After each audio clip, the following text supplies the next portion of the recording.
Je prends ma part pour l'intervention.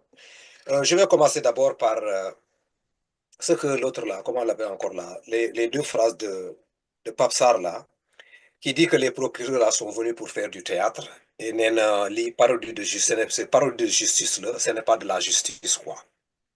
Non la qualifier la sortie de ces procureurs là quoi.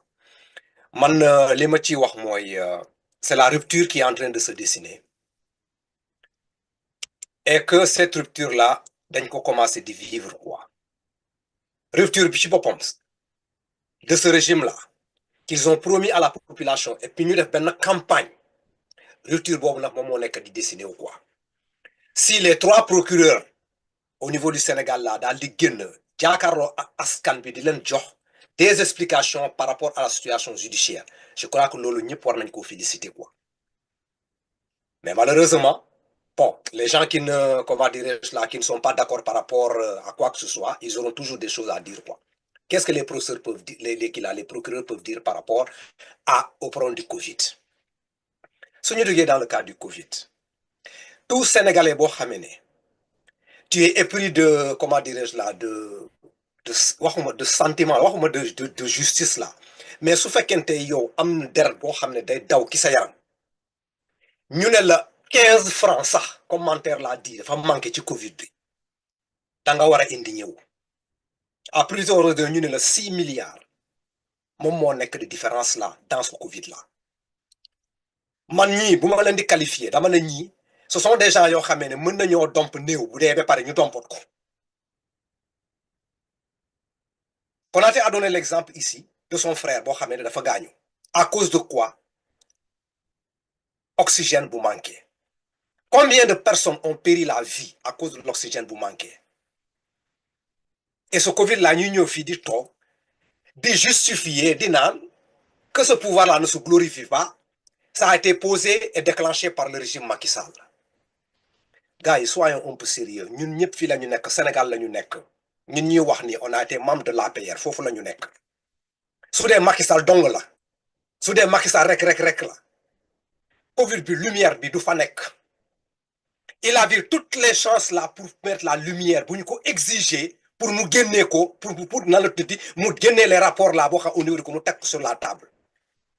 Mais comme toujours il est toujours dans les dilatoires quoi essayer amee dëgg di jënd le temps quoi dana ko génne mu teg après ñu joxe des raisons dans la situation et le pays était dans le chaos, c'est ce qui fait que ils n'ont pas pu suivre cet élément là, c'est pas vrai. Le fast track là bu ñu def dans le cas de Sonko bu ñu ko defoon dans le Covid là dans le tuddati là comment on l'appelle encore la Konaté, le problème était réglé. Le dossier de Sonko là activation bi juste bi di def fast track bu ñu ko defoon ci Covid bi lépp sorti. Au bout de 2 mois, tout était clair. Mais non, ce dossier-là, il faut le laisser à côté. Vous pensez qu'avec tout ce qui s'est passé là, le régime de Macky Sall, avec sa famille autour, là, Macky Sall, il ce produit-là, il petit table pour suivre son beau-frère. Donc nous tous, on a compris que, je le répète encore, Tchoncham l'a fait avec ce dossier. Le gros Tchonch là, moi, l'a fait avec ce dossier. Moi, yaram bi yep le djel, mu tek ko ci dossier pour mu avancer. Parce qu'il est trop lourd. C'est ça la vérité. Il pouvait le faire, mais il ne l'a pas fait. Xoolal les remue-ménage là li mu def là par rapport à l'OFNAC là bu jël Bassirou Dièye mu def takk au niveau de l'OFNAC.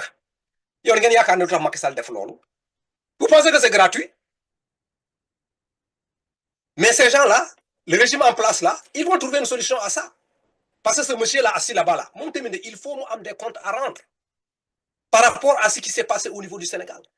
Combien de fois ils sont sortis au niveau du Sénégal là d'y expliquer des faits saillants de trucs là quoi, de l'actualité. Par exemple, le cas de Mankabou, nous des justifications qu'ils ont vues que pour donner une raison, Mankabou, c'est comme affaire genre suicide là, dafa jël popam di ko mbëkk ci grille 14 fois.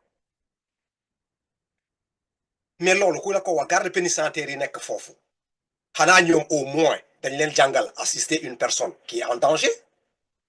Mais dañ ko bàyyi mu ñu taxaw pour joxe loolu qui raison. Tous ces trucs là se passent ici et c'est amee dëgg ñun Sénégalais ñun ñëpp ñu tekki suñu bët. Après maintenant ñu bëgg ñëw fii di ko rafetal pour joxe des justifications par rapport à ça. Gis nga tout Sénégalais le problème de Covid là dans l'unanimité bu nekkee devant cette situation là farantu nekku fa amul kii moo nekk ku moon ñii no fi nekkoon le parti bu nekk déedéet tout Sénégalais bu ñu la confier xaalis bu mel noonu loo xam ne question de vie et de mort là tu n'as pas le droit de récupérer cet argent là nga dugal ko sa biir man je me demande à ces gens là comment ils dorment pendant la nuit loolu mooy sama question quoi comment tu peux prendre ce truc là quoi cet argent là et tu dors pendant la nuit et mieux encore Sékou l'a touché quand Ousmane Sonko était parti dans cette rencontre là mu rencontrer le président de la République lan la ko proposé fexal tout possible transparence nekk foofu léegi nag yëf yi tourné na mu ñëw daanu ci loxoom encore mais ce monsieur là lépp lu ñuy def ni suñu ko tàcculee lan la ñuy def un monsieur qui a prôné au moment où il ne pensait même pas être au pouvoir de demander aux régions en place soyez dans la transparence ñooñu defuñu ko moom mu ñëw pouvoir yi daanu ci loxoom mais qu'est-ce qu'on va avoir mais la sortie de ces trois procureurs là li ñuy gis nii ça coïncide avec la transparence là que c'est comment dire ce nouveau régime là a promis au Sénégal loolu lañ nekk di dof on demande aux gens de communiquer cette communication là ñoom léegi bañ nañ sax tout le monde doit sortir dafa war a génn mu dem ci plateau yi pour au moins expliquer ki domaine bi nga nekk ce qui se passe traiter mal acquis le problème de Covid là mu ngi fii la justice est en train de travailler mais les Sénégalais sont toujours là impatients mais ces procureurs là bu ñu génnewulee ñu joxe des réponses au niveau du Sénégal là qu'est-ce que vous voulez qu'ils fassent mais malheureusement ku ci nekk da ngay toog ngay calculer que ne toi tu as une façon de voir que le procureur venu nii la war a waxee quoi non ce sont des choses qu'on ne contrôle pas tout ce qu'on peut demander à ces gens là na ngeen ñëw ngeen expliquer ñu def mais comment ils vont l'expliquer kooku c'est pas de notre contrôle on peut pas contrôler ça parce que chacun a sa façon et a sa manière de communiquer donc c'est pas parce que man bëgg naa yow nga waxee nii boo xoolee noonu la qu'il y a des problèmes il n'y a aucun problème ici le geste en question que ces trois procureurs là ñu génn ñu adressé wu à la nation leur expliquer où se la situation je crois que loolu c'est quelque chose à saluer donc pour le problème de Covid là moi je dirais que ces gens là zéro tolérance comme l'a dit Ousmane Sonko au niveau de l'Assemblée nationale là dërëm bi fu mu dugg nañ ko génnee parce que lii man je peux pas imaginer quand pendant que les gens sont en train de mourir là mu am des Sénégalais qui sont en train de s'enrichir sur le dos des Sénégalais ci xaalis boo xam ne yow leer na xaalis bi lii moo ko tax a jóg kooku justification nekku fi pour loolu personne ne peut justifier ça quoi su ma duggee dans le truc là quoi le dernier point là bi may laal sur l'Assemblée nationale la rencontre de Ousmane Sonko là ok mën nañ toog fii ñu oyofal ko ce que j'avais dit ci sama dernière émission bi fii c'était la foutaise de l'opposition de ne pas partir à cette assemblée là effectivement c'est ça si tu viens politique de chaise vide yéen a ko fi wax toute personne boo xamee ne on t'appelle là tu ne parles pas si on parle derrière toi ban justification nga koy jox le monsieur vient tu n'es pas là il te dit ce qu'il pense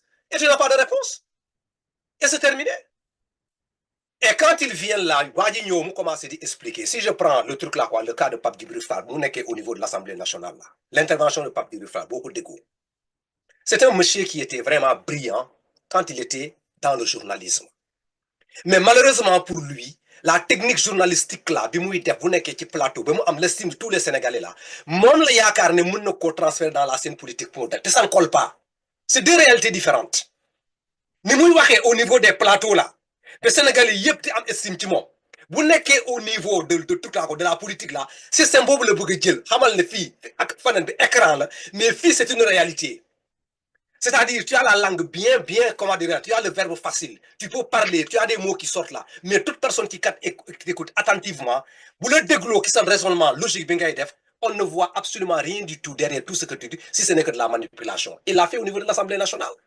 quand il vient dire à Ousmane Sonko que ñun dëkk bi lu ñu la santaane c'est pas la création des emplois mais préservation d'emplois d'accord ñu ne ko jaaraama c'est bien dit mais quand tu continues ton analyse là nga taxaw nga ne tu veux défendre le problème des policiers radiés là ça devenu une erreur monumentale parce qu'il n'a pas fait de recherche là-dessus et foofu je crois qu'il devrait utiliser son truc journalistique là balaa ngaa génne des informations va à la source et tu t'informes mais ces jeunes là qui sont en train de radier au niveau de la police là mais naka la mën a demee quelle a été la position de la police par rapport à ça nga développé yooyu yëpp ba pare mais yow gis nga ne dégg nga ne am na licenciement rek immédiatement nga ne c'est Ousmane Sonko tu viens là tu veux l'attaquer le monsieur là te donne une seule réplique là réplique boobu na daal di couvrir tout ce que tu viens de dire ici il te dit que la décision là vient des forces de l'ordre même en question ñoom ñoo ko demandé parce que lii àndul ak la police à ce moment-là tout ce que toi tu viens pour défendre ici là dans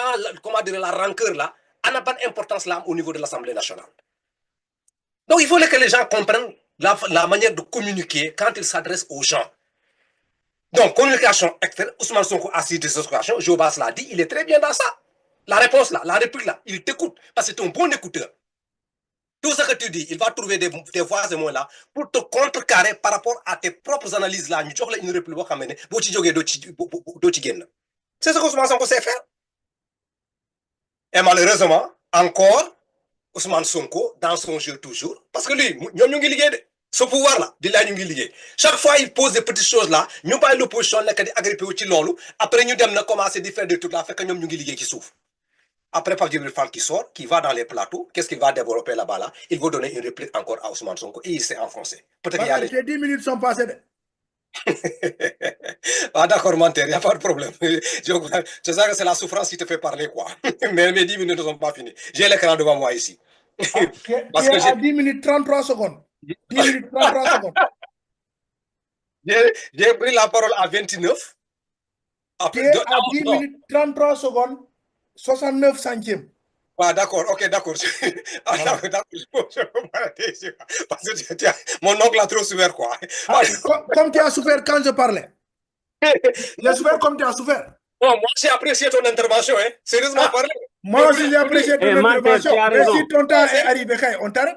Non, non, non. C'est pas une question de souffrir. Non, j'ai voulu applaudir, mais comme tu m'as demandé de ne pas te couper, je t'ai laissé parler. J'ai voulu même appuyer ce que tu dis. J'étais content. Non, donc, mais il a raison, Bakary. C'est ce que je dis. Moi, je n'étais pas coupé parce que je souffrais.